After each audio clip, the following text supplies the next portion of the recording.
Untuk sambutan kegiatan ini akan disampaikan oleh Ketua KPAD Jabar. Ini orang tua saya yang terhormat Mak Mary Mariam, ya dipanggilnya Emak ya. Ya dipanggilnya Emak.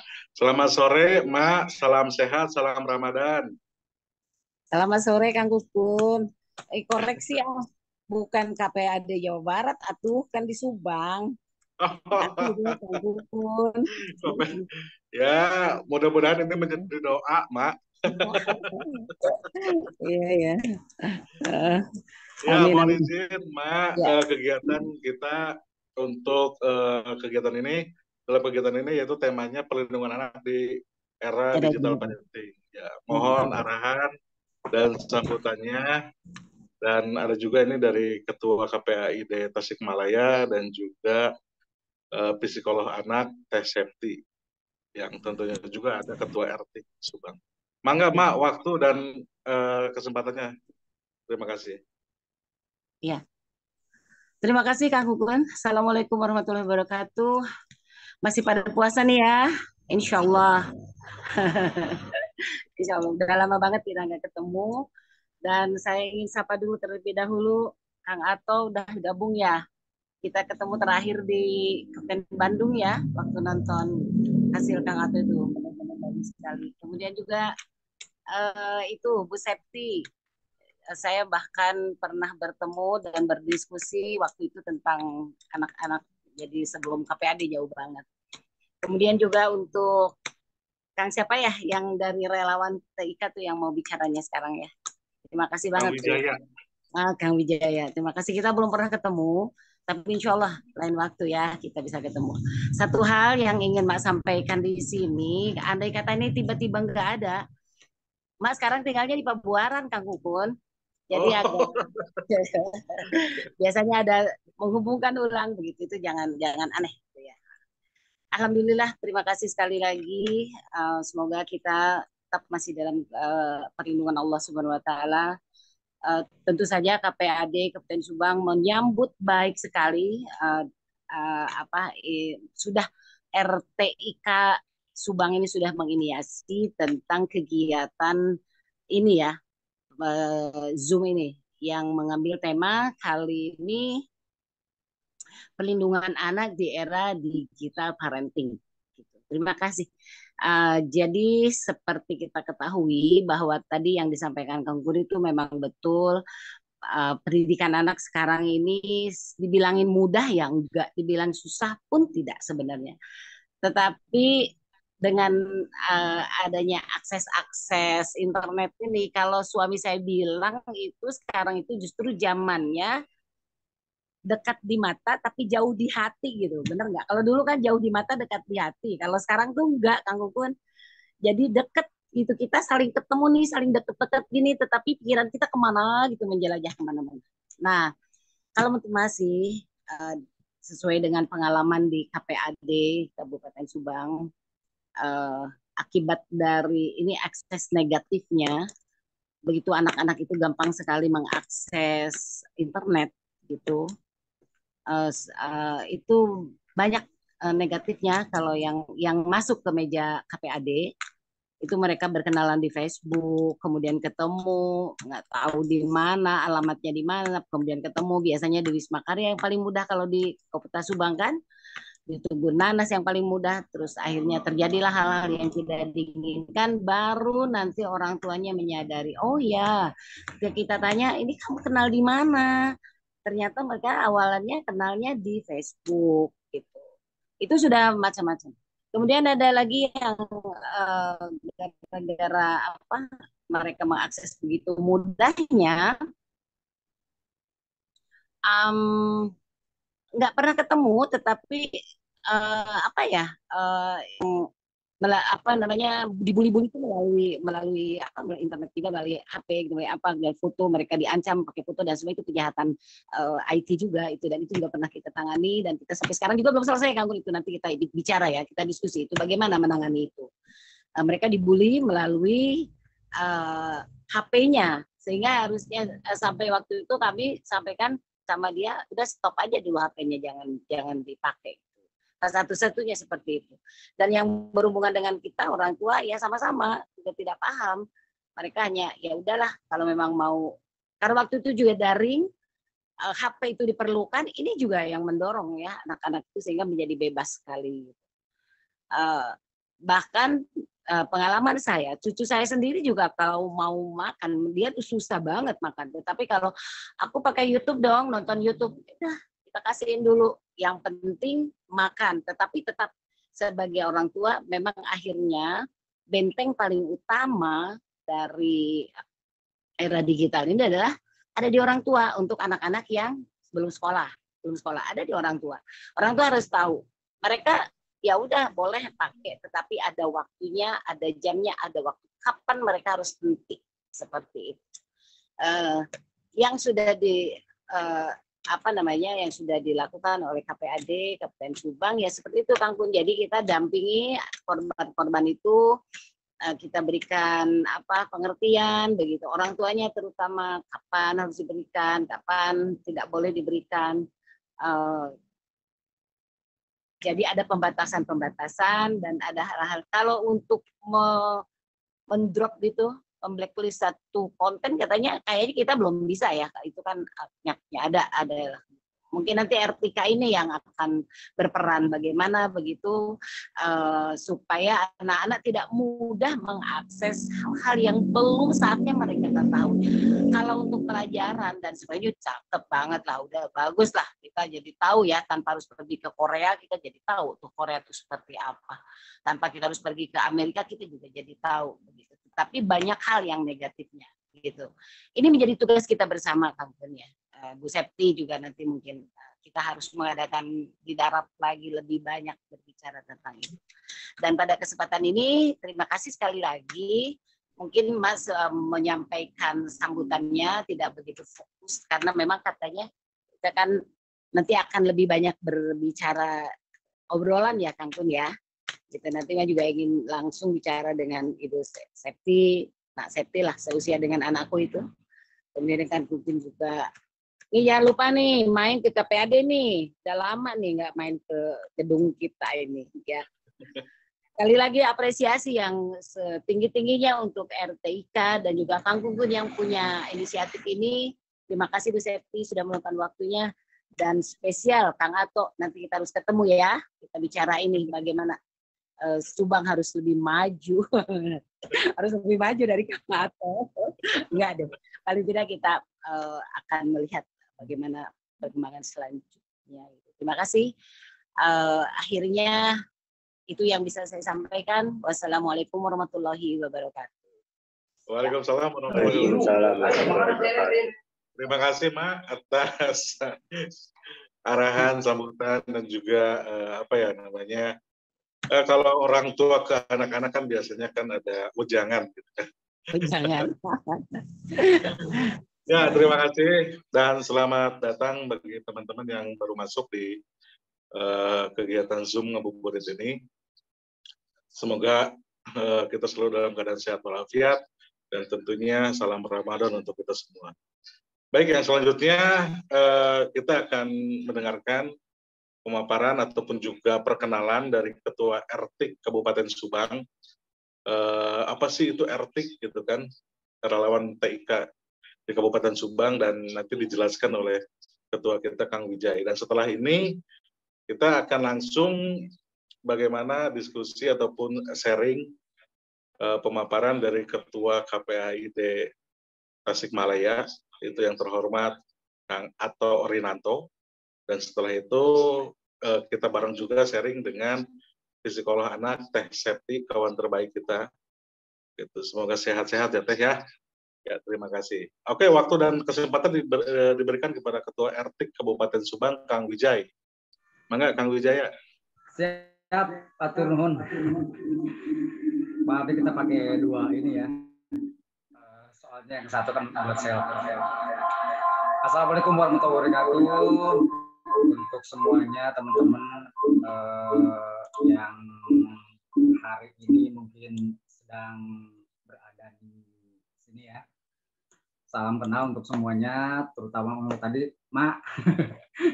Padahal dulu kita sering ya ke waktu saya masih di kabupaten itu masih sering sekali ke KPID.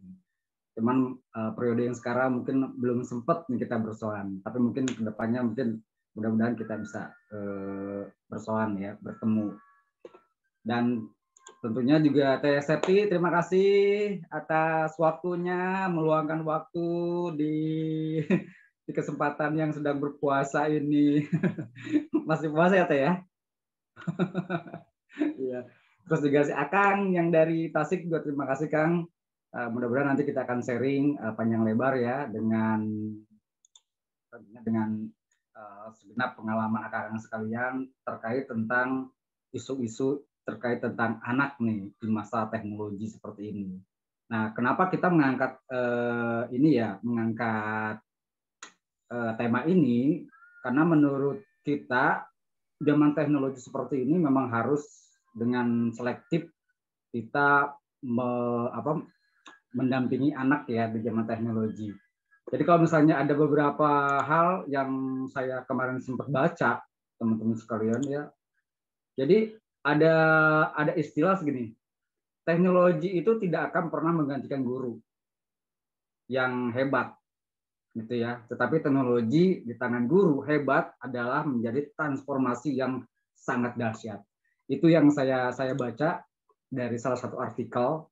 Nah, dalam hal ini dapat kita artikan nih, kemajuan teknologi memang bagus, gitu, tetapi tidak akan menggantikan bahwa itu menjadi guru, menjadi teladan untuk putra-putri kita juga. Terus beberapa artikel juga saya pernah baca, kalau usia anak berapa tahun sih si anak itu harus atau sudah mengenal gadget dan tidak boleh mengenal gadget. Kalau yang saya baca beberapa waktu yang lalu, itu ada kurun waktu 0 sampai dengan 2 tahun, memang itu tidak boleh dekat dengan gadget. Karena kalau gadget itu kan mengeluarkan radiasi. Nah, radiasi itulah yang nanti akan mempengaruhi kerja otak, kerja saraf di otak, yang saya baca ya. Nanti mohon diluruskan ke Septi ya, kalau salah ya. Jadi, itu akan mengganggu kerja dari atau rangsangan otak gitu, si radiasi yang ditimbulkan oleh dari gadget yang dimainkan. Nah, tapi sayangnya masyarakat kita itu banyak yang nggak ngeh juga Kang Kekun ya. Jadi kalau kita lihat lah ya, ibu-ibu gitu, ibu-ibu milenial sekarang yang kelahirannya tahun 2000-an ke sini nih, kan itu sudah nempel banget dengan gadget. Ya, waktu hamil main-main gadget. Ya, pas begitu anaknya lahir, pas menyusui sambil main gadget tanpa disadari sebetulnya. Tanpa disadari itu membuat rangsangan dari otak anak kita itu agak terganggu. Nah, ini yang perlu nanti mungkin saya dengan teman-teman RT punya kewajiban sih untuk mengadvokasi terutama ibu-ibu muda ya, yang milenial nih, generasi Z yang sekarang yang lahirnya tahun 90-an ke sini itu sudah pasti main gadget.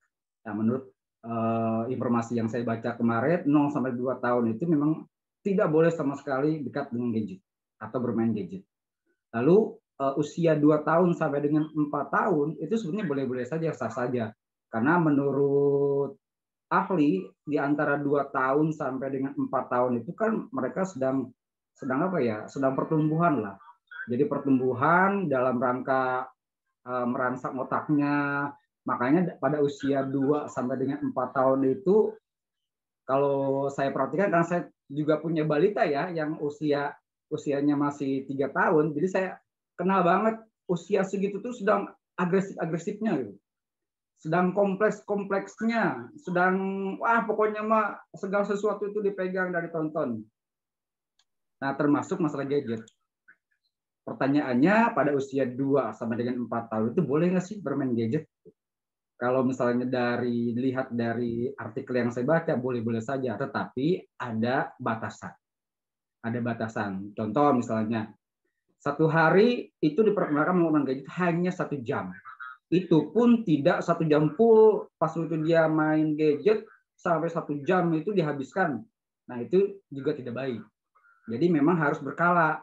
Kalau misalnya D mau gadget boleh main gadget, tetapi ada waktunya. Nah, si anak ini kan nih yang paling salah juga orang tuanya kadang-kadang ya mencari aman.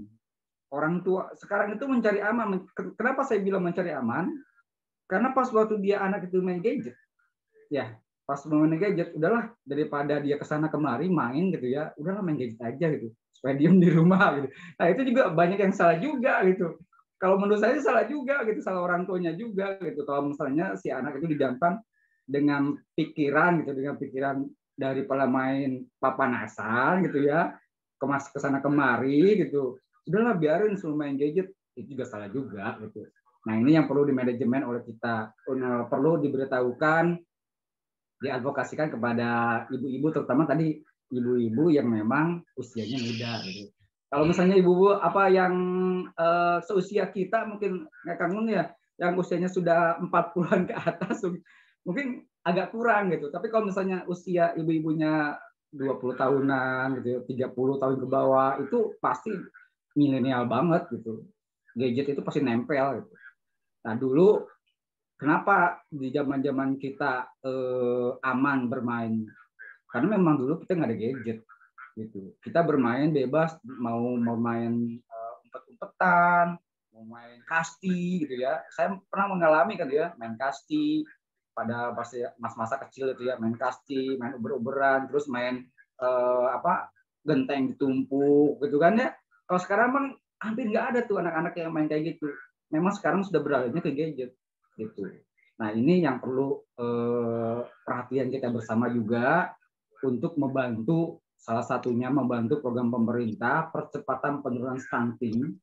Nah karena saya juga bertugas di DP2 KBP 3A sebagai penyuluh KB, jadi kita juga punya kewajiban gitu untuk mengingatkan ibu-ibu tentang percepatan penurunan stunting. Salah satunya ini nih yang akan dibahas oleh Tesepti dan teman-teman di KPID itu sangat berguna untuk ibu-ibu nih, untuk ibu-ibu yang memang punya anak balita gitu ya, tapi dia tidak bisa lepas dari gitu.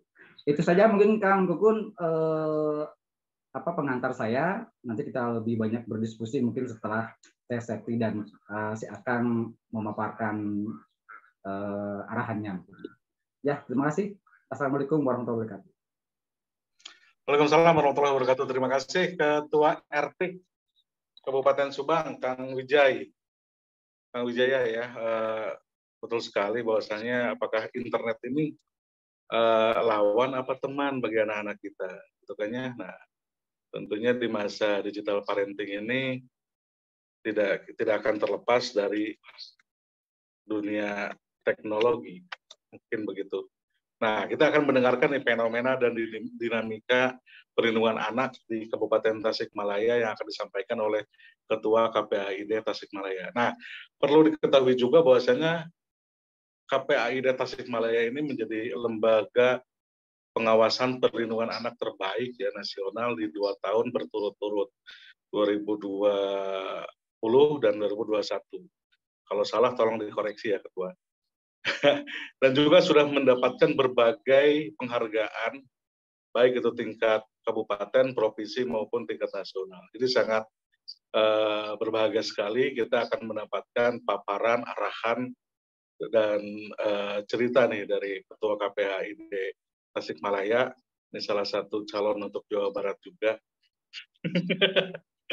Ya, waktu dan kesempatan dipersilakan kepada Ketua KPAID Tasikmalaya, Kang Ato Arinanto. Maka. Bismillahirrahmanirrahim. Assalamualaikum warahmatullahi wabarakatuh.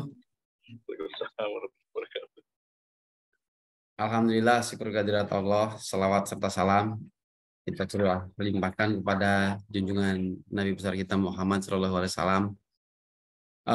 Yang saya hormati Bapak Moderator, yang luar biasa, yang saya hormati, terima kasih kemarin atas kunjungan yang sudah tidak terhitung, yang selalu memberikan motivasi.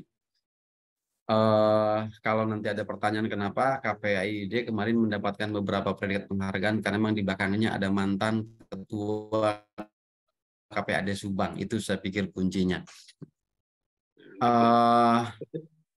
Yang saya hormati Ibu Ketua KPAD Subang, emak kita di Jawa Barat. Kemudian yang saya hormati Kang Wijaya Kesuma, kemudian yang saya hormati juga Teh Septi Karlina Utami, yang saya hormati dan saya banggakan. Saya mengucapkan terima kasih dan apresiasi atas kepercayaan sehingga kami diberikan kesempatan untuk bisa bersilaturahim di momentum Ramadan ini, di sela-sela kita sambil menunggu berbuka puasa. Baik, materi ini sebetulnya materi yang memang seringkali didendangkan di beberapa forum-forum, baik itu di forum anak, forum ibu, di forum pendidikan, di forum psikolog, di forum-forum manapun. Gitu. Persoalannya adalah terkait tentang bagaimana kita menghadapi digital yang begitu dahsyat, sementara kita minim antisipasi, kita lebih banyak terdampak paparan negatifnya dibanding paparan dampak positifnya.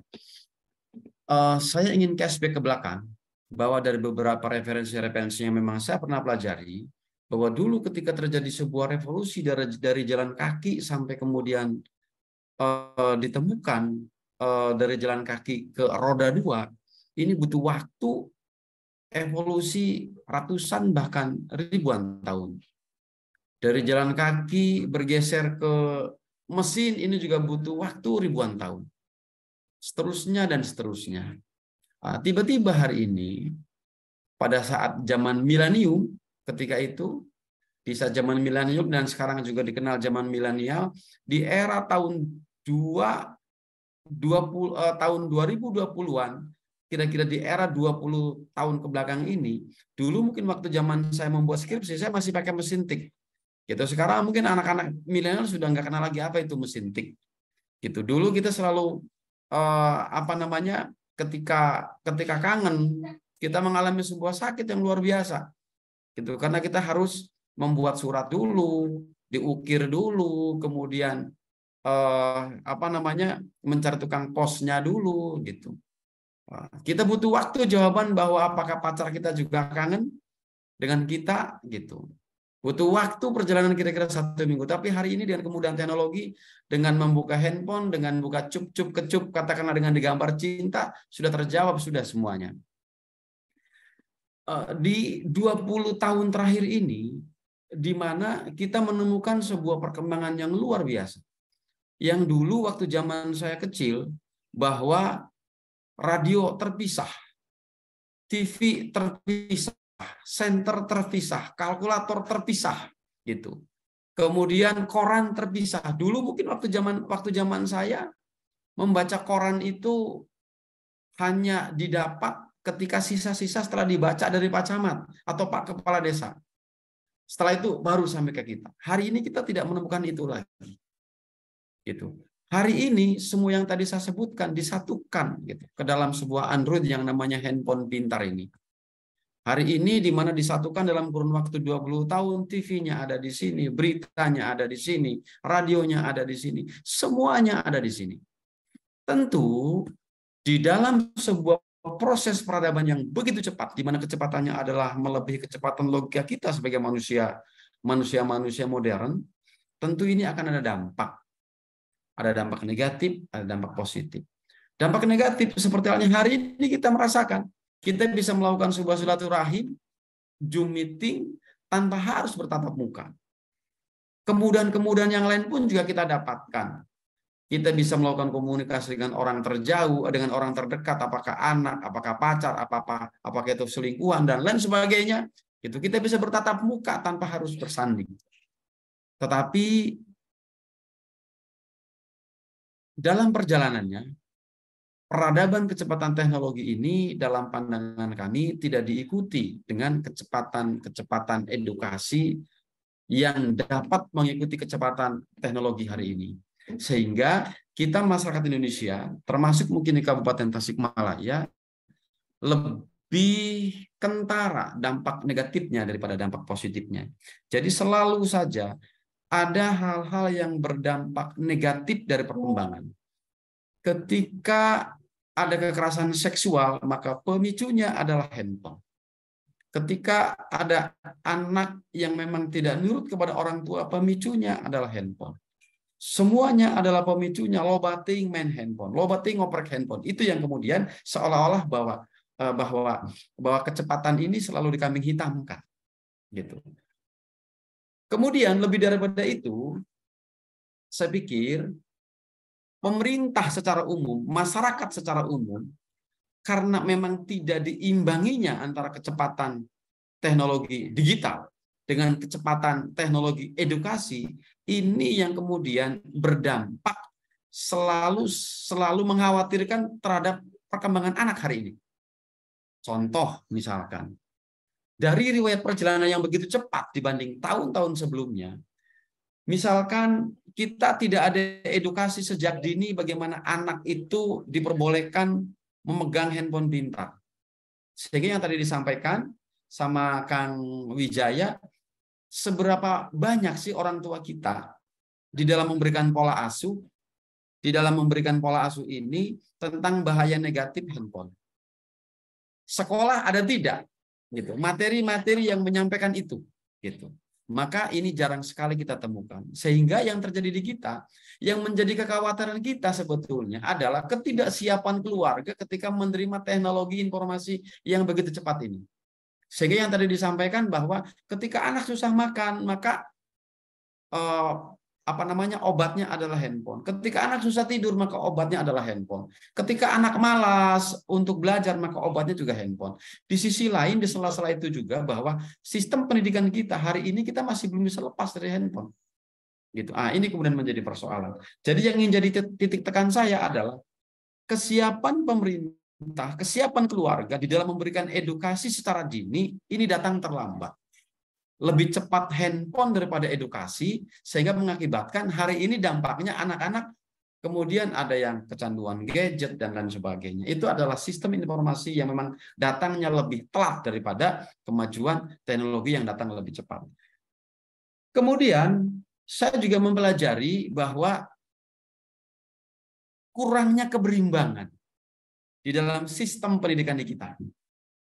Artinya, kurangnya ada keberimbangan ini adalah bahwa kurangnya keberimbangan sistem informasi tentang bahaya-bahaya digital dari sisi negatifnya. Gitu. Kita di sekolah-sekolah atau di dunia-dunia pendidikan lebih banyak kita berbicara sisi positifnya. Sisi negatif jarang kita sampaikan. Yang tadi disampaikan sama Kang Wijaya bahwa di dalam penggunaan handphone itu ada radiasi yang berbahaya. Ada sel-sel apa saja sih yang terpapar ketika menggunakan itu. Ini juga kadang-kadang jarang sekali anak-anak mendapatkan edukasi itu di sekolah. Gitu. Ini yang saya sebut bahwa kurang adanya keberimbangan. Atau dari sisi yang lain, di Kabupaten Tasikmalaya banyak kasus-kasus ITE misalkan, banyak kasus-kasus kekerasan seksual, apakah itu grooming, apakah itu yang lain, itu yang pemicunya dari media sosial. Dan ironisnya 92% setiap pelaku ataupun korban tidak pernah menyadari tentang adanya undang-undang yang begitu tegas dan begitu berat hukumannya tentang undang-undang ITE ini.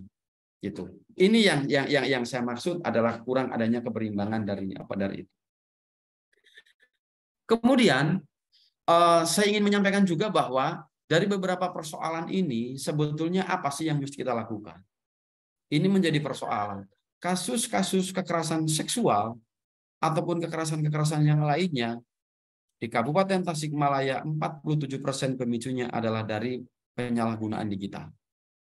Mohon maaf, seringkali kita mendapatkan selain grooming, kita juga sering mendapati bahwa ketika tren anak-anak muda hari ini, ketika dia berpacaran, dia bisa leluasa berkomunikasi dan berhubungan dengan apa saja, semaunya. Bahkan ada istilah VCS, video call sex. Ada istilah bahwa dia berpacaran sudah sangat liberal. Dia melakukan pose ataupun video-video apa saja dia lakukan di dalam media handphone itu. Kemudian ketika putus disebar tanpa sadar bahwa bahaya hukuman yang begitu berat dari yang dia timbulkan. Itu seringkali terjadi pada anak-anak kita. Gitu.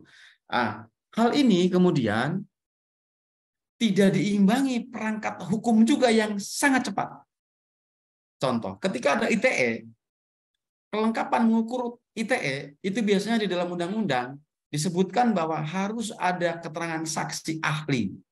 Yang jadi persoalan saksi ahli ini tidak disediakan di tataran penegak hukum di Polres, di tingkat Polres. Adanya harus ada di Polda Jawa Barat. Gitu. Hal ini pun kemudian mengakibatkan lambatnya proses hukum dan tentu ini berdampak pada sisi-sisi kejenuhan masyarakat. Sisi-sisi kejenuhan masyarakat untuk melapor karena prosesnya lambat, prosesnya tidak cepat. Ini kemudian berdampak pada frustasi masyarakat untuk tidak melaporkan karena prosesnya cepat. Ini yang saya maksud, kadang-kadang kecepatan hukum kita juga selalu berangkat di belakang kenyataan dari peristiwa-peristiwa yang memang hari ini kita hadapi. Solusi yang biasa kami lakukan dan yang biasa kami terapkan ketika kami berhadapan dengan masyarakat yang ada di Kabupaten Tasikmalaya, itu biasanya ini memang sulit ketika kita harus menyelesaikan melalui Indonesia besar yang namanya Nusantara, akan sangat sulit. Tetapi saya lebih cenderung bagaimana kita menyelamatkan Indonesia kecil. Kami punya keyakinan kalau Indonesia kecil ini dapat diselamatkan, maka saya meyakini Indonesia besar pun dapat diselamatkan. Siapa Indonesia kecil itu? Indonesia kecil itu adalah namanya keluarga. Keluarga itu saya presidennya, bisa Kang Wijaya juga presidennya, bisa Pak Kun pun juga menjadi presidennya. Maka di situ kebijakan apapun bisa kita terapkan sepanjang tidak bertabrakan dengan nilai-nilai agama dan norma-norma hukum negara. Tidak perlu ada musyawarah dengan DPR, dengan DPRD, dengan yang lain-lainnya, semuanya bisa kita tentukan di situ. Yang saya maksud adalah bahwa proses digital ini tidak bisa kita halang-halang. Kita tidak bisa mundur, berhenti pun kita tidak bisa. Gitu. Kita tidak bisa. Kita sudah menjadi bagian dari dunia internasional. Artinya bahwa siap atau tidak siap, kita harus siap menghadapi proses ini. Sekarang persoalannya, bagaimana kita bisa mengantisipasi untuk bisa menciptakan yang siap itu. Saya hanya ingin memberikan sebuah gambaran ilustrasi yang kami lakukan di KPAI di Kabupaten Tasikmalaya, maka penekanannya adalah keluarga. Sumber dari segala sumber persoalan biasanya datangnya dari keluarga. Masalah digital pun, ketika Indonesia kecil yang namanya keluarga ini mampu menjadi sebuah solusi, maka biasanya anak-anak kita akan kecenderungannya akan rendah terpapar seberapapun kemajuan teknologi. Ketika basic keluarga itu kuat. Sehingga peran ayah, peran ibu ini sangat dominan. Gitu. Peran ayah, peran ibu sangat dominan. Hari ini yang menjadi persoalan, kadang-kadang ayah, ibu tidak pernah sadar bahwa sebetulnya sejatinya betapa penting peran ibu dan bapak di dalam keluarga, di dalam mendidik anak-anak. Ini yang kadang-kadang ibu-ibu tidak paham. Ibu-ibu melarang anaknya untuk bermain gadget. Gitu. Tetapi ibunya sendiri setiap hari dia menyaksikan ibunya main gadget di depan anak-anak. Gitu. Kemudian yang berikutnya, ketika ayah melarang anaknya untuk tidak merokok, tetapi setiap hari ayahnya mempraktekkan merokok di depan anaknya. Gitu. Sehingga hari ini di dalam keluarga ada sebuah tuntutan sosial yang dibutuhkan oleh anak. Apa itu tuntutannya? Suri teladan dari orang tua. Bagaimana orang tua bisa menyelaraskan antara yang diucapkan dengan apa yang diperbuatnya, itu akan ditiru oleh anak. Karena hari ini masukan-masukan dari teknologi digital, apakah itu yang namanya YouTube, apakah itu yang namanya TikTok, apakah itu yang namanya Instagram, itu semuanya adalah sistem komunikasi yang tidak bisa kita bendung. Kalau sistem komunikasi kita di dalam keluarga tidak bisa mengalahkan itu, maka jangan harap anak-anak kita juga ini bisa tumbuh kembang dengan baik. Gitu. Kemudian yang kedua adalah jarang sekali pemerintah memfasilitasi secara gratis. Apakah dalam bentuk kebijakan yang sifatnya masif? Apakah apa itu namanya lah gitu. Jarang sekali tentang bagaimana meningkatkan skill kepala keluarga. Jadi bagaimana meningkatkan skill pola asuh ini sangat jarang kita temukan. Kecuali kita menemukan itu di dunia pendidikan, apakah itu di kelompok TK, di kelompok PAUD, itu pun harus berbayar. Jarang sekali yang katakanlah ini difasilitasi secara masif, secara rutin yang dilakukan oleh pemerintah tentang bagaimana peningkatan skill pola asuh, pola didik di dalam keluarga. Padahal ini penting. Gitu. Kemudian yang berikutnya, mungkin di beberapa kota dan kabupaten sudah ada perda dan sebagainya tentang perda keluarga dan sebagainya. Tapi sejauh mana keberpihakan pemerintah di dalam peristiwa ini? Jangan pernah berpikir bahwa anak-anak kita tidak ada apa-apa ketika anak kita kemarin di masa pandemi tidak sekolah selama 1,5 tahun. Jangan pernah berpikir anak kita tidak ada apa-apa. Saya ingin menjelaskan ketika di masa pandemi, saya ingin kasih ke belakang gitu. Ketika ada orang miskin, pemerintah hadir lewat BLT. Kemudian ketika ada pengusaha-pengusaha bangkrut karena COVID, pemerintah pun hadir lewat kredit, KUR ataupun yang lain-lainnya. Pemerintah hadir. Tetapi ketika anak terpapar digital di era pandemi, apakah pemerintah hadir? Ini juga menjadi tugas kita semuanya. Tapi yang saya rasakan pemerintah hadirnya masih belum maksimal untuk itu. Sehingga ini menjadi persoalan di dalam keluarga. Selanjutnya,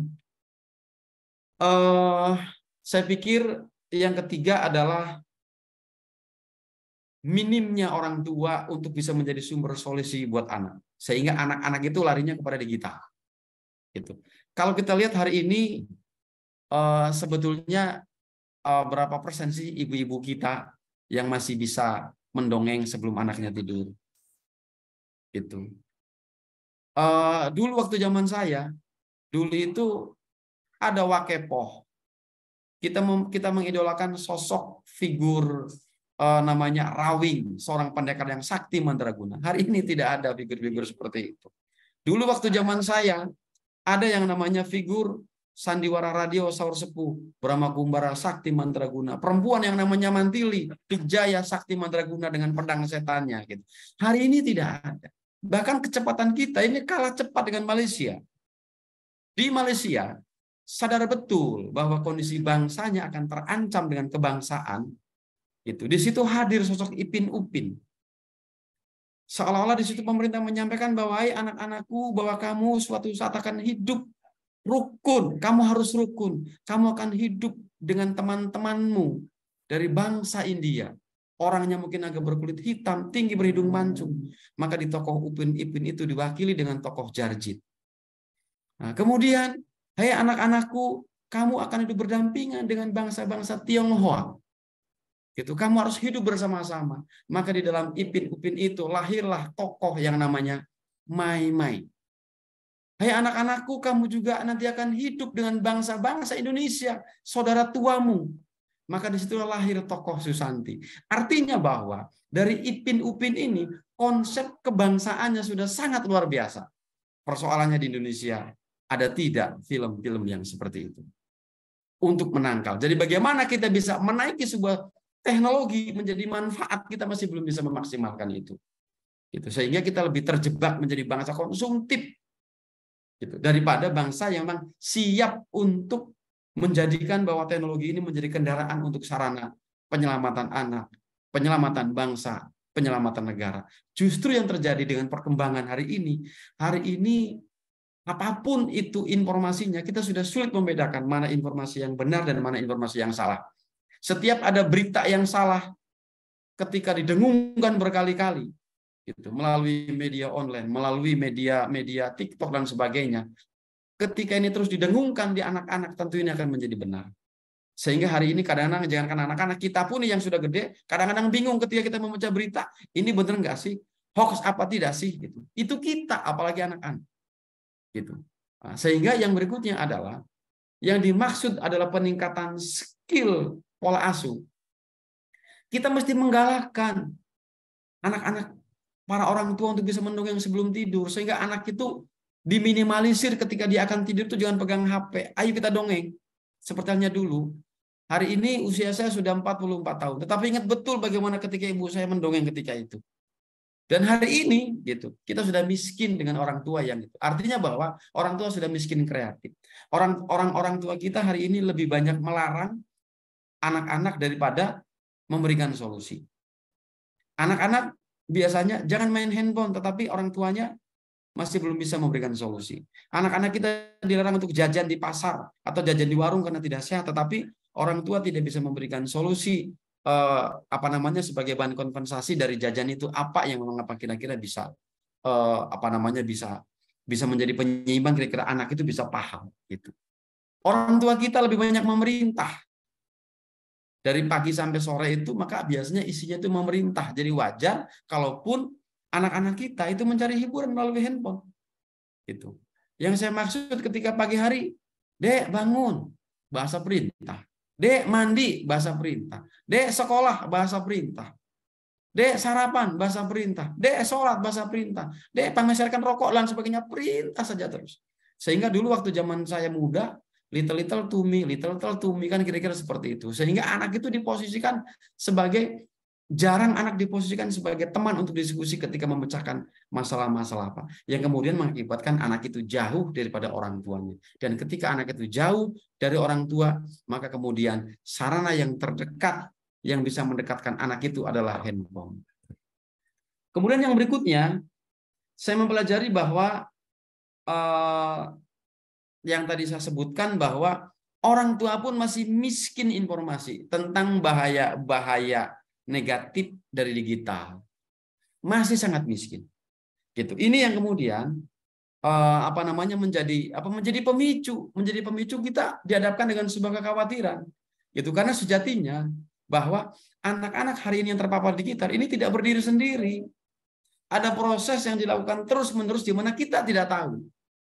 Gitu. Sehingga ketika sadar betul bahwa bahaya ini begitu besar, kita baru sadar sekarang. Ketika kita tidak menyadari tentang apa yang sudah kita lakukan beberapa tahun ke belakang kepada anak-anak kita. Gitu. Dulu, ya tentu mungkin berbeda dengan sekarang.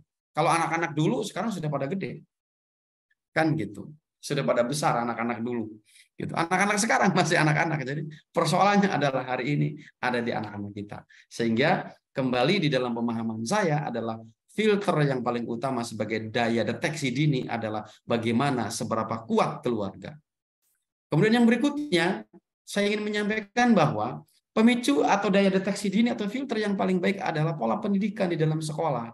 Sekarang ayo kita baca, ayo kita lihat sebetulnya sistem pendidikan di kita ini sebetulnya sudah sejauh mana di dalam memberikan edukasi atau tangkalan-tangkalan tentang seberapa besar bahaya-bahaya dari perkembangan teknologi digital ini. Ini juga saya pikir masih sangat miskin. Gitu. Fungsi sekolah yang berfungsi sebagai menyempurnakan pola didik di dalam keluarga ini juga kadang-kadang masih belum begitu optimal. Sehingga kita masih sering mendapati ada guru ketika dia sedang ngajar, dia masih terima telepon, entah itu dari keluarga ataupun dari siapa. Kadang-kadang di depan anak-anak ketika ngajar juga, ketika di sekolah, dia juga masih mengoperasionalkan handphone dan sebagainya. Maka ini juga menjadi, saya pikir, seolah-olah dalam tanda kutip menjadi legalitas anak untuk menggunakan handphone. Gitu. Karena gurunya, orang tuanya juga menggunakan itu tanpa ada beban bahwa itu ada bahaya radiasi atau ada bahaya-bahaya yang lainnya. Yang ketiga, filter yang ketiga adalah lingkungan. Filter ketiga lingkungan di desa-desa itu ada yang namanya yang bayar 2.000 kemudian bisa digunakan Samohna itu.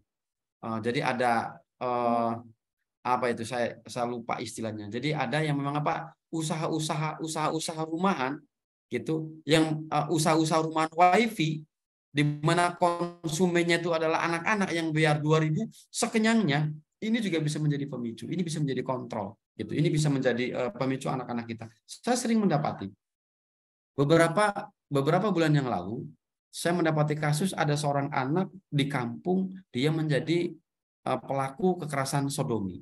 Dia masih 12 tahun. Dan korbannya mereka adalah rata-rata yang usianya juga sama di bawah 12 tahun. Gitu. Yang namanya orang kampung, mandinya juga masih di pancuran, kadang-kadang mandi bareng, masih mandi di kolam, mandinya bareng. Kemudian dipicu ketika dia membuka medsos yang dia buka kebetulan di situ lewat ada hubungan sesama jenis. Maka dari situ kemudian dia mencoba mempraktekkan ketika dia mandi dengan teman-temannya di pancuran itu. saling pegang dan sebagainya, sehingga terjadilah hal-hal yang tidak diinginkan. Ketika saya tanyakan, Dek, kenapa kamu melakukan itu? Dari mana kamu tahu? Ternyata pemicunya juga dari wifi rumahan itu. Sehingga saya pikir kita butuh edukasi secara masif. Forum-forum seperti ini memang harus dibudayakan gitu. Bahwa informasi secara masif ini perlu ditularkan. Nanti ke depan tidak lagi aktivis-aktivis anak, bukan saja aktivis-aktivis sosial. Yuk kita ajak ibu-ibu, gitu. Yuk kita ajak ibu-ibu muda ataupun ibu-ibu tua, gitu. Ibu-ibu muda ataupun ibu-ibu tua supaya bisa paham, gitu. Kegagalan kita adalah informasi seperti ini kita seringkali informasi-informasi penting ini yang tadi disampaikan sama Kang Wijaya, yang nanti juga insya Allah akan TSFT disampaikan, ini jarang sampai kepada tingkat level masyarakat ke yang lebih bawah. Pak RT juga tidak tahu, Pak RW juga tidak tahu, gitu. Di desa-desa juga tidak tahu. Ini yang kemudian menjadi persoalan. Sehingga solusi menurut saya hari ini adalah ketika di dalam keluarga itu kedua orang tuanya sudah menjadi idola bagi anak-anaknya, saya meyakini bahaya-bahaya paparan dalam bentuk apapun, apakah itu kekerasan digital, kekerasan seksual, ataupun kekerasan-kekerasan dalam bentuk apapun, bisa diminimalisir dengan baik. Saya pikir itu sebagai pengantar dari saya. Mohon maaf bila ada kekurangan. Terima kasih. Assalamualaikum warahmatullahi wabarakatuh. Waalaikumsalam warahmatullahi wabarakatuh. Secara jelas, gamblang, dan juga ya itulah Ketua KPAI Tasik ini menjadi idola saya. Selain menjadi idola anak-anaknya gitu kan. Ya, untuk selanjutnya kita kasih waktu dan kesempatan kepada Teh Septi untuk memaparkan. Nah, ini bagaimana nih trik dan tipsnya ketika pola pengasuhan di era digital parenting. Oke, mangga kepada Teh Septi, waktu dan kesempatan diberikan. Terima kasih. Ya, terima kasih Pak Kun. Suara saya terdengar ya? Atau kecil? Terdengar dengan merdunya, Teteh. Dengan merdu, dengan kehausan mungkin ini udah menjelang puasa. Selamat sore Pak Kukun, terima kasih sudah mengundang Pak Wijay, Pak Ato, salam kenal. Mungkin ini pertama kali kita ketemu, tapi saya harap tidak yang terakhir Pak. Nanti kita ke depannya mungkin ada diskusi-diskusi lagi. Ibu Mary ini ibunya teman saya gitu ya dari kecil, jadi seperti udah bukan ini lagi, bukan perkenalan, harusnya ini kayak reuni jatuhnya jadinya gitu. Kalau tadi Pak Ato sudah mempersiapkan materinya dengan sangat rapi gitu, saya jadi sekarang di sini mau bingung ya mau ngapain ya, karena ya udah semua disampaikan gitu. Jadi saya di sini hanya mengamini, oh iya betul tadi yang Pak Ato sampaikan gitu saya sampai. Oke. Sebelumnya mungkin saya mau meminta maaf dulu sebentar karena saya punya anak balita usia 3 tahun yang sekarang ada di belakang saya sedang bermain dan mengoceh. Mungkin suaranya ada sedikit-sedikit masuk dan sedikit-sedikit dia akan menghampiri saya untuk ikut berbincang juga gitu. Ya, kita mulai dengan tadi tentang paparan gadget ya Pak ya. Ibu-ibu, bapak-bapak, boleh nggak sih main gadget di usia balita? Sering kayak gitu. Apalagi sekarang mah banyak kita udah ngeliat aja anak-anak banyak sekali gitu ya dengan sangat dekat sahabatnya itu adalah para gadget. Sekarang kita definisikan dulu gadget. Gadget itu apa? Seringkali orang tua tuh menganggapnya gadget itu adalah HP. Jadi kalau dikasih TV mah nggak apa-apa gitu. Atau ada juga mainan-mainan yang mengklaim bahwa dia itu lebih baik dibandingkan HP. Padahal bentuknya juga sama-sama screen gitu ya, sama-sama layar. Jadi gadget itu apa ya? Gadget itu adalah seluruh benda elektronik yang menampilkan layar. Jadi TV iya, HP jelas, tablet iya gitu. Oh, ibu disuruh makan? Tidak dong, ibu sedang berpuasa. Lalu apa lagi ya? Tablet, kemudian ada mainan-mainan tertentu yang punya screen dan itu bentuknya elektronik juga memang merupakan gadget ya. Kalau tadi Pak Wijay bilang itu ada radiasinya, dari yang artikel yang dibaca, radiasi bisa memperlambat atau menghambat perkembangan otak. Kalau dari saya saya tidak bisa menjelaskan radiasi ya karena saya bukan ahli radiasi. Tapi saya akan bilang bahwa kenapa itu bisa terjadi gitu. Kenapa screen time itu bisa terjadi? Gini. Kenapa screen time itu bisa menghambat perkembangan otak? Perkembangan otak di usia 0 sampai 5 tahun seringkali kita sebut sebagai golden age ya Bapak Ibu ya. Pasti udah banyak paham gitu bahwa perkembangan emas itu adalah usia 5 tahun pertama. Artinya perkembangan otak anak-anak itu berkembang sangat pesat di usia 0 sampai 5 tahun pertama.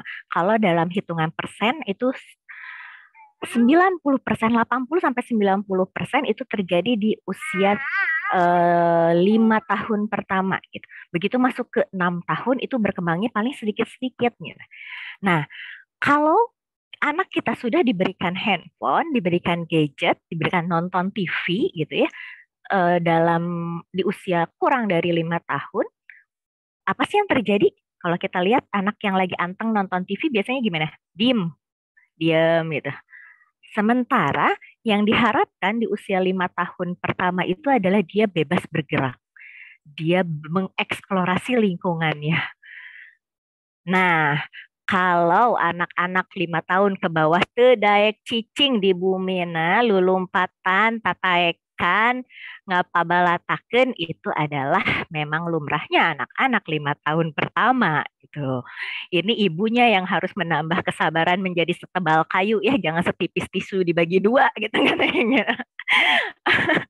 Ya, kabalatak tuh beres-beres rumah tehnya memang iya gitu. Karena itu anak-anak balita memang seperti itu seharusnya, sewajarnya. Kalau tadi Pak Ato cerita waktu saya kecil ada main sonlah, main ini, main itu. Dulu mungkin halaman rumah orang tua kita luas sekali ya Pak ya. Ini apa kita bebas berlarian, bermain sapintrong lah apalah gitu. Kalau sekarang kita lihat jangankan di perkotaan perumahan tipe 36, tipe 42 gitu, kecil-kecil gitu yang luas tanahnya cuman berapa, bahkan jarang sekali yang punya halaman tanah gitu. Semuanya udah di paving block untuk garasi, untuk teras dan untuk bikin apa kamar berapa kayak gitu. Luas tanahnya sangat kecil jadi memang tidak fasilitas anak untuk dia bisa bergerak dengan bebas juga sekarang terbatas. Itu kalau di perkotaan. Di pedesaan gimana? Saya rasa sama aja gitu. Kenapa? Karena sekarang juga mulai banyak pembangunan rumah-rumah di pedesaan-pedesaan gitu kan. Jadinya eh, jarang sekali, kayaknya semakin ke sini saya semakin jarang melihat anak-anak yang masuk ke sawah gitu, masuk ke Oh iya, sebentar. Makan krim yogurt. Sekarang tolong bikinkan es krim dulu. Oke, es krim strawberry. Nah, gini, kalau lagi bekerja sambil ngasuh, jadi sambil anjang-anjangan. Ini kalau saya buka virtual background, Bapak bisa melihat belakang saya ini adalah mainan masak-masakan anak saya, Pak Balatak gitu. Cuman saya mencoba untuk menurunkan standar kebersihan. Nah, ya nanti boleh nonton. Nah, ini baru diomongin. Boleh tidak anak-anak nonton? Anak saya sampai usia 2 tahun tidak terpapar gadget, maksudnya di rumah kami tidak punya TV, handphone juga dibatasi. Cuman tadi ya Pak, betul banget tantangannya adalah ibu dan ayahnya juga nggak bisa pegang HP. Karena kalau ibu dan ayahnya megang HP, jadinya adalah seperti ini. Mau nonton apa? Mau nonton Bing? Boleh, tapi harus apa dulu? Apa dulu ya? Beresin dulu mainannya. Oke. Yuk, sana. Jadi,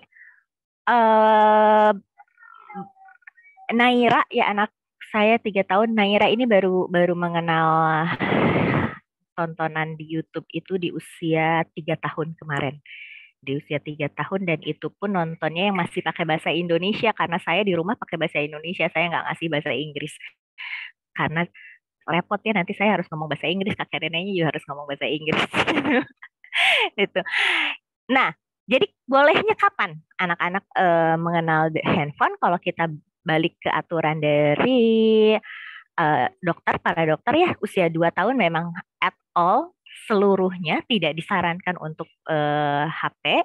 2 sampai 5 tahun perkiraan sekitar 1 jam per hari. Itu pun bukan berarti dia dikasih handphone dari jam 4 sampai jam 5. 1 jam per hari itu dipecah-pecah. 10 menit di pagi hari, 10 menit di jam berapa, 10 menit di jam berapa, kayak gitu. Itu baru di total dari pagi bangun sampai tidur lagi tuh ya 60 menit alias 6 kali nonton kalau per 10 menit. Baru di usia 6 tahun ke atas dia bisa menonton selama 1 jam 1 jam sekali nontonnya, tapi kemudian disela dengan satu jam juga ininya 1 jam juga beraktivitasnya gitu. Sebentar.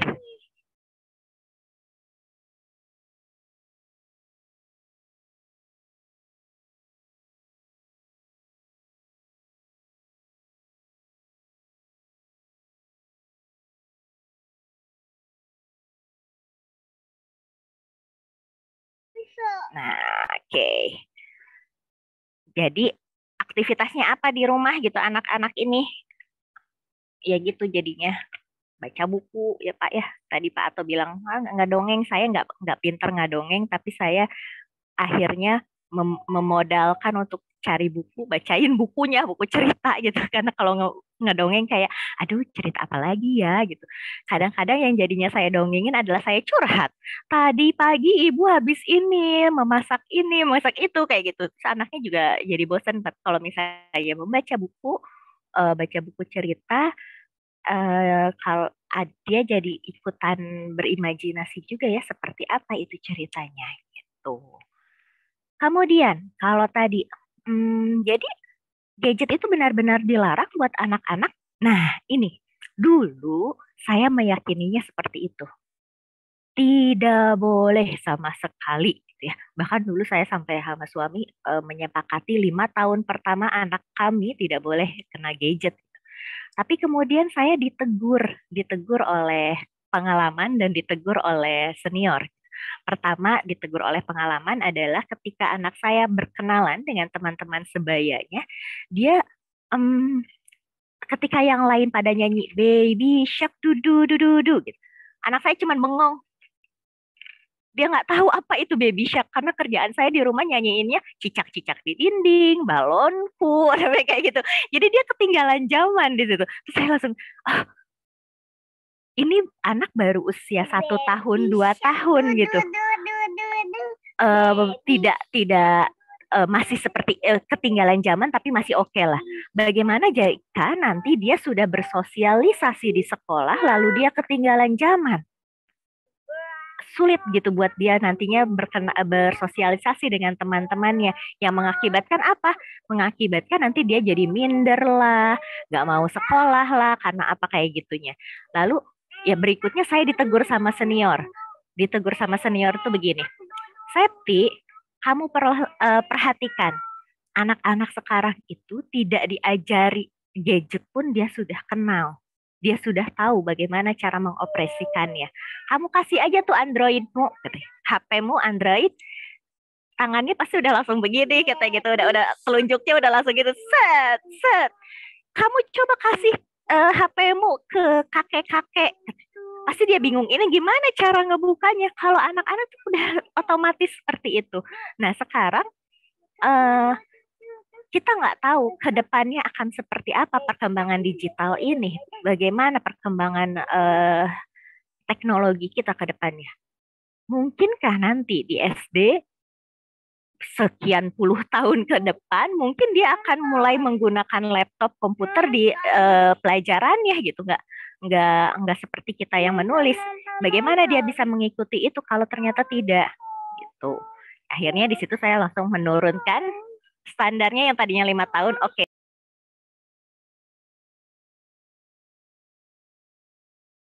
Baru boleh dikasih HP dan dikasih nontonan.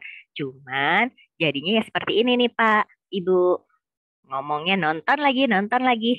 Jadi semua anak pasti akan seperti itu, tapi bagaimana kitanya aja ya sebagai orang tua bisa mengakalinya, jadi harus diapain gitu.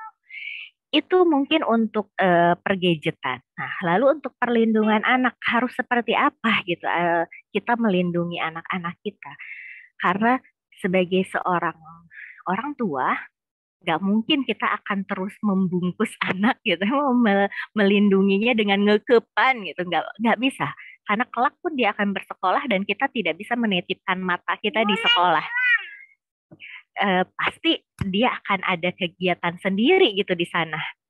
Tapi dengan mengajarkan sejak dini apa yang boleh dilakukan, apa yang tidak boleh dilakukan, apa yang harus dia lakukan jika bertemu dengan orang yang seperti apa, yang kayak gitu,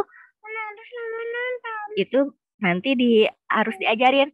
Naira usia 3 tahun udah dikasih ajaran tentang perlindungan ini ya, apa sentuhan boleh gitu ya, itu udah dikasih tahu dengan buku, dengan dibacakan buku, dengan nyanyian juga, nyanyian tentu dari YouTube juga tuh kan udah diajarin seperti itu. Ketemu dengan orang asing juga dia akan menjaga jarak dulu karena kita memberikan itu. Tentang bully, nah bully itu sedikit ada peran orang tua sebenarnya di sana. Bagaimana seorang anak bisa jadi orang yang menarik perhatian buat dibully. Maksudnya apa? Gini, kalau kita waktu kecil anak berantem, memperebutkan sesuatu mainan, biasanya sama kita kan suka dibilang, ayo dek kasihin aja, ngalah dong gitu ya. Ada kata-kata kayak gitu. Nah, itu membuat anak itu akhirnya, oh aku tuh diekspektasi untuk harus selalu memberikan apa yang saya punya. Hak saya diambil sama orang lain dan orang tua saya bilang ya udah nggak apa-apa gitu, dia pasrah. Sementara sebaiknya kita mengajarkan anak ini untuk fight gitu, untuk berjuang untuk apa yang ia inginkan, apa yang dia mau, apa haknya. Jadi kalau dia berebut mainan, kita tanya, boleh nggak itu mainan diambil sama orang, direbut sama orang?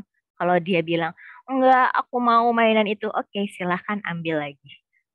Tapi bagaimana cara mengambilnya? Tadi kamu waktu mainin itu direbut sama teman kamu, sakit ya, nangis ya kamu, sedih, sakit hati, ya. Oke, berarti sekarang gimana caranya kamu ambil lagi barang itu tapi tanpa menyakiti teman kamu, gitu. Nah, akhirnya dia belajar untuk, oh oke, saya harus bilang apa? Oke, bilang pinjam atau bilang kembalikan, saya mau pakai. Dari situ anak nanti akan belajar bahwa ketika dia disakiti oleh orang lain dan dia tidak menerima itu, dia bisa bilang, enggak, kamu nggak boleh bully saya. Say no to bully-nya itu dimulai dari kecil gitu ya. Kalau kalau nggak dari kecil mah nggak bisa. Gitu. Segitu dulu mungkin Pak Kun.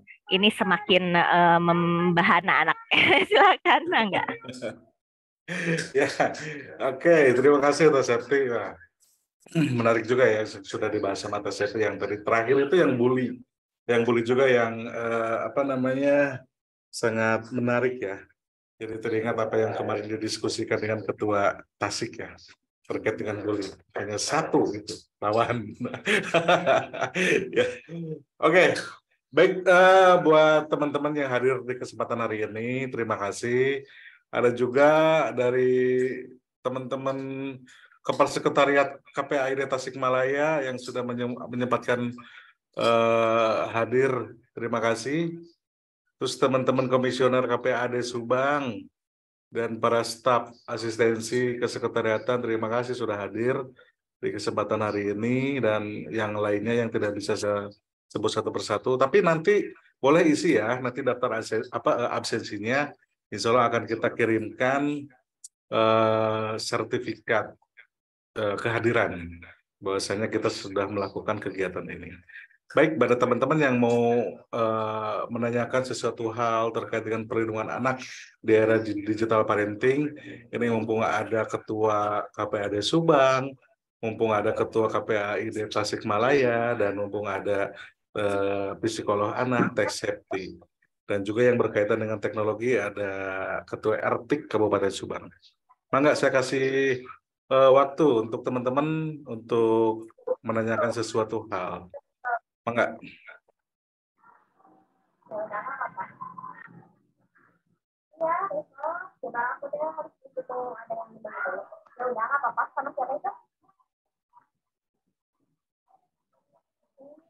Ya, atau bagaimana nanti ke depannya KPAID Tasikmalaya ini meminimalisir terkait dengan pelanggaran-pelanggaran yang melalui gadget ini, Ketua. Nah, fenomena atau dinamika sekarang itu kan pelanggaran kekerasan terhadap anak itu didominasi minimal oleh kemajuan teknologi dan informasi. Nah, ada saran ataupun juga ada langkah-langkah preventif seperti apa yang dilakukan oleh KPAI Tasikmalaya? Mangga, Ketua.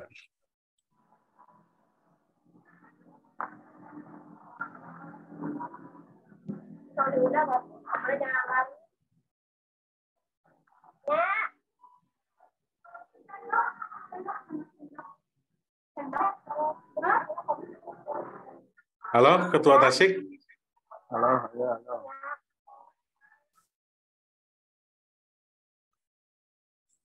Ya, sambil mengisi Kang Ugun. Oh ya.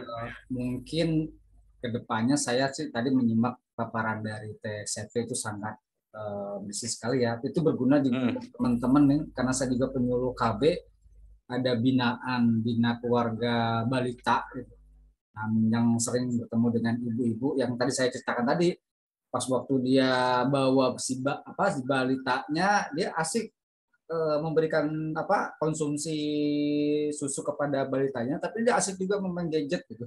Nah, ini juga mungkin nanti mudah-mudahan ilmu yang tadi saya dapatkan dari tes safety itu bisa ditransformasikan di saat nanti kita ada pertemuan dengan keluarga yang mempunyai balita di tempat saya bekerja. Nah, maka ke Kang Ato mungkin tadi yang ditanyakan oleh Kang Tukun.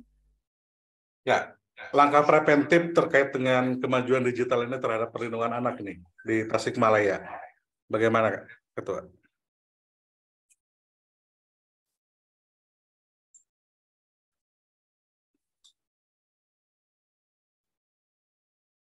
Oh, mungkin tidak terdengar ya. Atau kita lempar ke Ketua KPAID Subang. Bagaimana dengan preventif terkait untuk menekan angka kasus kekerasan terhadap anak itu dengan kemajuan teknologi dan informasi. Mangga, apakah Mak masih ada di dalam, Mak?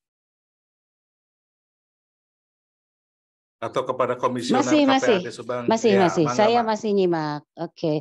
Ya. Mohon maaf ini kalau tadi nak safety sambil ngurus anak, saya mempersiapkan buka puasa untuk keluarga. Waduh. Gak apa-apa ya. Mepet jadi Iya. Jadi saya sambil bikin teh ya untuk suami. Gak apa-apa ya. Oke ya. Gak apa-apa, Mak. Okay. Wanginya sampai sini, Mak. Oh, sip. Iya, ini sebentar lagi mau buka kan. Ya ini. Tadi sebenarnya yang disampaikan Ibu Septi itu benar-benar deh. Saya juga merasa ya memang kalau buat saya kan itu sekarang sudah berlalu ya. Sudah berlalu. Jadi anak-anak saya sudah mempunyai anak lagi gitu. Nah, mungkin sekarang kepada cucu gitu. Jadi saya memang sekarang lebih sering beradaptasi dengan cucu, lebih sering bareng-bareng gitu. Walaupun itu tidak sesering dengan orang tuanya tentu.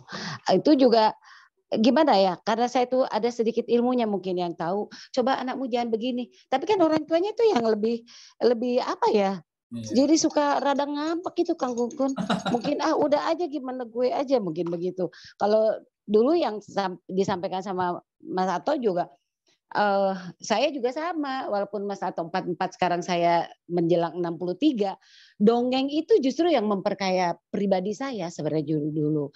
Kayak dongeng Sakadang Kuya, Sakadang Monyet, bagaimana kita tidak boleh mencuri. Itu kan sebenarnya dari cerita Sakadang Kuya dan Sakadang Monyet gitu kan. Nanti kalau misalnya mencuri, nanti kamu akan dihukum sama Pak Petani itu, dibawa ke kandangnya, kemudian dikurung dan sebagainya. Nah itu. Jadi menurut saya memang mau nggak mau gitu kita itu mesti mengikuti era digital ini. Tetapi bagaimana mungkin bijaksananya kita supaya apa yang dikhawatirkan 3 hal tadi oleh Kang Ato itu tidak terjadi gitu. Peran pemerintahnya di mana, peran masyarakatnya di mana, dan yang terpenting adalah benteng kita ini, peran orang tua sebagai pendidik dan pendidik utama dan yang pertama di keluarga. Begitu mungkin Kang Kun. Jadi ini tidak hanya berhenti di sini loh pembicaraan kita, kalau menurut saya. Kang Kun harus bertanggung jawab untuk membicarakannya lagi dalam situasi yang lain, kemudian kesempatan yang lain, yang nanti kita sama-sama hadir lagi gitu ya. Tanggung jawab ya Kang Kun ya. Itu dari saya dulu ya. Oke, terima kasih.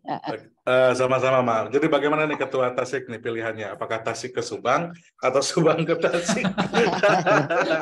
Sama-sama menyenangkan, pergi-pergi gitu. Untuk menyambung silaturahmi ini. Oke, saya minta closing statement untuk Ketua Tasik dalam kegiatan ini sebagai kebermanfaatan bagi kita yang hadir di sini. Maka Ketua Tasik untuk closing statement, karena kita pun melihat waktu pasti nyereleknya mau sedikit mau ke maghrib gitu. Saya minta closing statement dan arahan dari Ketua Tasik terkait dengan perlindungan anak di era digital parenting. Mangga. Terima kasih Kang Kun. Mohon maaf barusan di sini sedikit ada trouble. Di sini barusan rame ada gempa, jadi pada ya. Perlindungan anak adalah sebuah proses yang memang sudah tidak bisa ditawar-tawar. Bahwa ini adalah sebuah menjadi amanat konstitusi, bahwa negara kita mengamanatkan bahwa anak diperlakukan sangat spesial di hadapan hukum. Ini adalah sebuah bukti, adalah sebuah keberpihakan pemerintah kepada anak-anak di Indonesia. Tapi namun demikian, bahwa tidak sedikit orang yang memang bisa menerjemahkan bahwa betapa penting kita butuh sebuah habitat untuk tumbuh kembang anak supaya bisa tumbuh kembang yang baik, tumbuh kembang sesuai dengan budaya-budaya yang berkearifan lokal untuk memperkaya dirinya sendiri sebagai manusia Indonesia yang utuh yang hidup di alam Nusantara. Sehingga dalam prakteknya kita selalu saja di dalam penyelenggaraan perlindungan anak ini, termasuk dalam digital, selalu dihadapkan pada sebuah persoalan-persoalan yang kemudian membuat erosi dari penyelenggaraan perlindungan anak itu sendiri. Seperti apa? Seperti gengsi antara birokrasi dan politisi, gengsi antara birokrasi dan aktivis-aktivis yang mengatasnamakan profesi ataupun yang lainnya, sehingga niat baik sebuah negara dengan menghadirkannya undang-undang perlindungan anak ini kemudian dihambat oleh kita sendiri dengan mengatasnamakan dan dengan mengedepankan ego. Yang kedua, bahwa persoalan anak ini adalah sebuah persoalan yang memang sangat besar. Karena masalah ini adalah persoalan besar, bukan saja masalah lokal, bukan saja masalah nasional, tetapi ini sudah masuk menjadi jangkauan wilayah internasional, maka dibutuhkan sebuah konsep bersamaan. Butuh dikeroyok secara bersama-sama, karena persoalan ini begitu besar, sehingga butuh dituntaskan dengan SDM yang cukup besar, dengan pola pikir yang cukup besar, dengan ide-ide yang sangat besar. Hanya orang-orang yang tidak peduli dengan anak saja, apakah dia adanya di birokrasi, apakah dia adanya di profesi, apakah dia adanya di mana saja, dengan dalih apapun, yang memang kemudian ikut menghambat penyelenggaraan perlindungan anak. Yang ini saya sampaikan, Kang Kun, bahwa satu-satunya jalan adalah keroyok. Satu-satunya jalan adalah lawan. Jangan pernah mundur apalagi berhenti. Perlindungan anak adalah harga mati. Perlindungan anak bukan sebuah profesi sosial. Ini adalah pekerjaan politik. Kenapa saya katakan ini adalah sebuah pekerjaan politik? Hanya orang-orang yang peduli dengan anak yang bisa mempersiapkan iklim politik, iklim yang sehat, yang lebih baik di masa yang akan datang. Artinya bahwa ketika kita berbicara anak, maka sejatinya kita adalah berbicara politik di Indonesia yang kita cintai ini. Prinsip dasar, jangan pernah sekali-kali menyerah ketika kita tidak bisa menyelesaikan persoalan Indonesia yang besar, maka selesaikan Indonesia kecil. Saya meyakini ketika Indonesia kecil ini dapat diselamatkan, maka saya yakin bahwa ini akan menjadi sebuah potensial yang luar biasa yang suatu saat akan bisa menyelesaikan Indonesia lebih besar. Hari ini kita jaga anak, esok anak jaga kita. Dan ketika orang tua sudah bisa menjadi idola bagi anak-anaknya, maka sejatinya orang tua itu sudah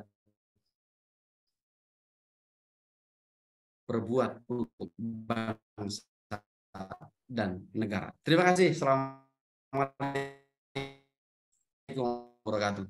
Waalaikumsalam. Waalaikumsalam warahmatullahi wabarakatuh. Terima kasih Ketua. Aduh, ini closing statement-nya ini ngena banget gitu kan ya.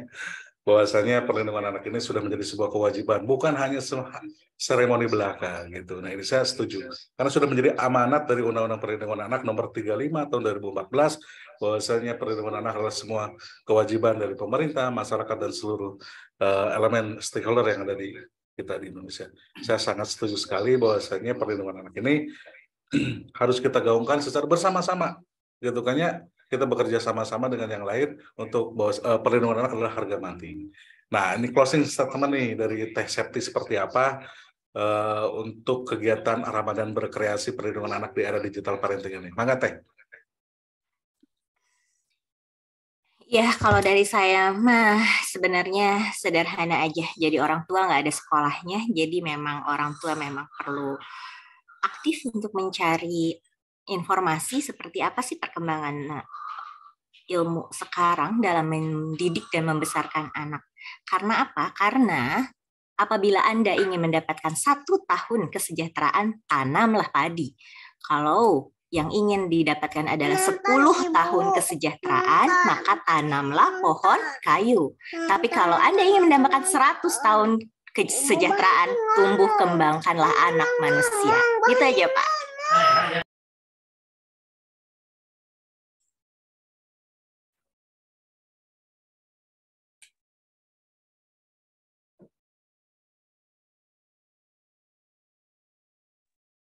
Oh iya, terima kasih Teh Septi yang sudah closing statement ya. Ya betul sekali bahwasanya tadi ada beberapa terkait dengan kebijakan, terkait dengan perlindungan anak, gitu kan ya, yang sudah dijelaskan secara gamblang oleh Ketua KPAI Tasikmalaya, dan mudah-mudahan nanti juga ada forum silaturahmi ya KPAID yang ada di Jawa Barat ya, nanti yang digagas oleh Ketua KPAID Tasikmalaya. Ya, ini menjadi gerbang untuk Jawa Barat bagaimana nanti karena Jawa Barat itu sebagai penyangga ibu kota, gitu kan. Jawa Barat menjadi penyangga ibu kota yang sangat penting terkait dengan kelembagaan pengawasan, dan tentunya membutuhkan dukungan dari kita semua, agar terbentuknya sebuah lembaga pengawasan yang ada di tingkat provinsi.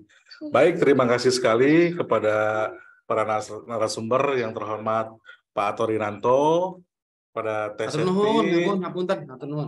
Sama-sama kepada Teh Septi, terima kasih sekali. Salam Ramadan, salam sehat, teteh kecilnya. Dan terima kasih kepada Ketua KPAD Subang, Mak Mary. Sama-sama. Insya Allah nanti kita bertemu di darat ya bersama Ketua KPAI Tasik ya. Harus. Agendakan.